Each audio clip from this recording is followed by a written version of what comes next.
Hey, what's up everybody? So, originally I was going to do this formal review with, a tripod under the camera and me standing there. I'm just talking and there's like a structure. But I tried that yesterday and I was just too tired and everything I said sounded like shit. And it just didn't go well. So I tried this morning and I just realized I don't really have that much time. I mean, I have a lot of schoolwork and stuff, so I just decided to take out my camera, hold it like this, and just talk. So, yeah. I mean, I did this with Total Recall, so I was like, whatever, I'll just do this. Because, I really need to do this review because I watched it and I want to say stuff. But, I just don't have time to do all that lighting and editing and stuff, so I'm just gonna do this. So, okay, Looper. I was expecting a lot from this movie because I was actually really excited. When I saw the trailers, it just looked really interesting. Bruce Willis, Joseph Gordon-Levitt, I love those guys, so it just seemed like a perfect movie for me. So, okay, I watched it. How did it do? I have mixed feelings for this movie. In a sense, it's really good. But in another sense, it's kind of disappointing. So, let's talk about the good things about this movie. The first half of this movie, the beginning of this movie is fantastic. It's amazing. We're introduced to loopers, the time traveling stuff, the future, the whole world. The director really creates this really interesting world, and he takes us on this interesting journey, into the society of this world, and the drug taking, the clubs, all that kind of stuff. And they really established the job of the looper and what they do. And it's only like 20 minutes into the movie before Bruce Willis even shows up. If you consider that a spoiler, I'm sorry, but so.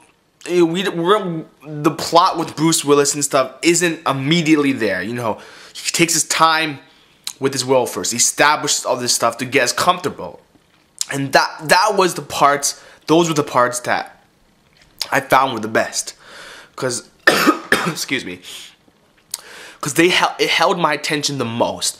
I was just so interested. It was so exciting. I got really into it, and the problem is, when Bruce Willis starts coming in and then things start slowing down.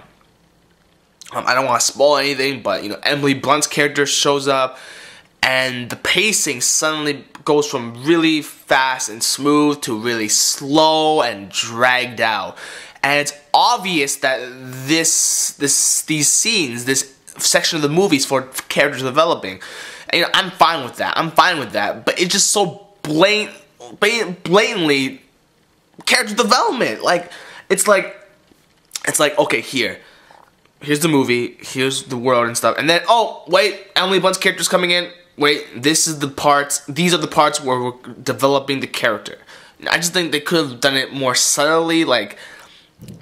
It just seems so obvious that they're leaving this part for developing our characters. Plus the pacing was really slow, and it just really. The movie really dragged out, and the person beside me was falling asleep.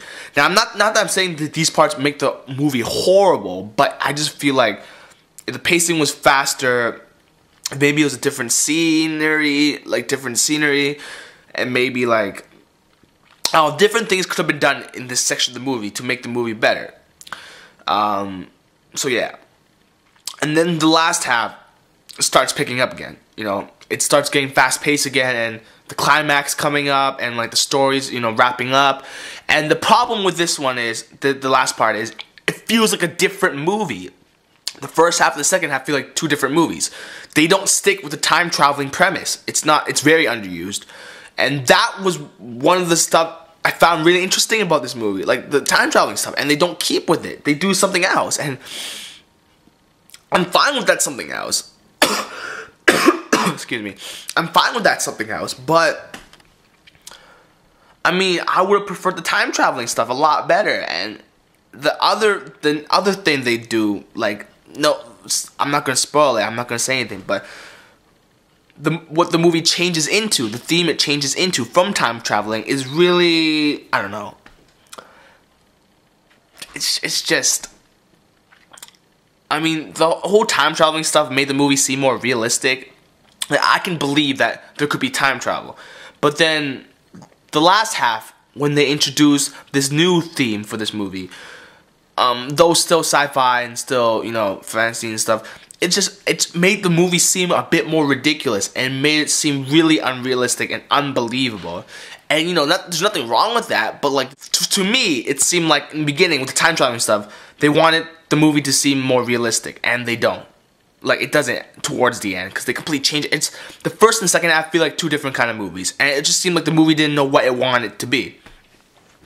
Now, Joseph Gordon-Levitt and Bruce Willis are the best part of this movie. I mean, their interaction with each other, and although they're playing the same character, they're different in a way. You know, they have their own unique, you know, style to the character, and just, you know, every scene with them interacting is it's awesome. It's fantastic. Emily Blunt's fine. She's fine. It's just that her character kind of makes the movie a bit dragged out and boring in a way. But it's not nothing to do with her acting. She's fine. And yeah, the characters are so. Joe, the character, is so interesting, and Joseph Gordon-Levitt really plays this cool, but, like, you know, he's really an awesome actor, and Bruce Willis plays badass. He's badass. So yeah, in conclusion, this movie is really good with the time traveling stuff. The beginning is really good, trust me. But the second half really hinders the movie, in my opinion. And this movie could have been so much better. It had so much potential, and it just doesn't fulfill a lot of, like, most of it. It's like, it fulfills, like, 2/3 of it, in a way.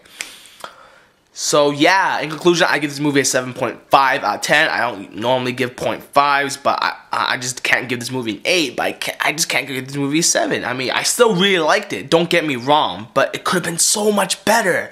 And is it a classic that everyone claims that it is? Hell no. It definitely isn't, at least not to me. It's still worth watching, still go check it out, but all the praise it's getting is overrated. It's not that great. It could have been so much better. So, yeah, that's it for this review. I hope I didn't ramble on too much. But yeah, so go watch Looper. I still recommend you watch it, but it's just not as good as everyone says it is. Yeah, like this video if you liked it. Subscribe for updated content, and I'll see you guys later.